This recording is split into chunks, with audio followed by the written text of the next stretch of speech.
एक पुरानी डरावनी हवेली में, जहां से हर पल डर की आवाजें आती थीं, दो बच्चे, 8 साल की सीमा और 10 साल का रोहन, अकेले रह गए थे।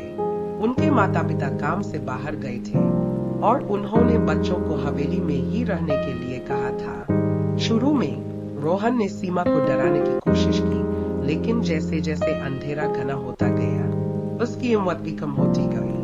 हवेली के हर कोने से अजीब आवाजें आ रही थीं, दरवाजों का खटखटाना, खिड़कियों का खुलना बंद होना, और कभी कभी ऐसी आवाजें जो समझ नहीं आती थीं। सीमा रोहन के हाथों को पकड़कर डर से कांप रही थी।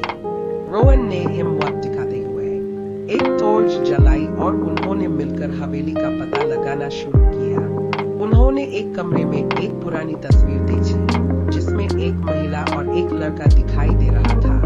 महिला का चेहरा धुंधला था, लेकिन लड़के का चेहरा रोहन से मिलता जुलता था। सीमा ने रोहन से कहा, यह तुम्हारे जैसे दिखते हैं। रोहन ने तस्वीर को ध्यान से देखा और उसे एक अजीब सी भावना हुई। अचानक हवेली में एक जोरदार आवाज आई और एक बिल्ली तेजी से उनके पास से भाग गई। रोहन और सीमा एक दूसरे से चिपक गए, डर के मारे। फिर एक और आवाज आई, लेकिन इस बार यह एक बच्चे की आवाज थी जो रो रहा था। रोहन ने सीमा का हाथ पकड़कर उस आवाज की ओर जाने का फैसला किया। उन्होंने एक छोटे से कमरे में एक छोटा सा लड़का देखा जो रो रहा था और अकेला बैठा था। रोहन और सीमा ने उसे दिलासा दिया और उसे बताया कि वे उसके साथ हैं।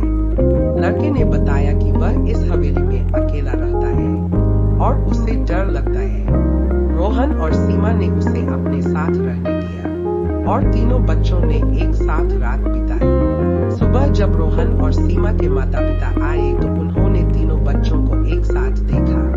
उन्होंने छोटे लड़के की कहानी सुनी और उस लड़के को अपने साथ घर ले जाने का फैसला किया। हवेली में फिर कभी कोई अजीब आवाज नहीं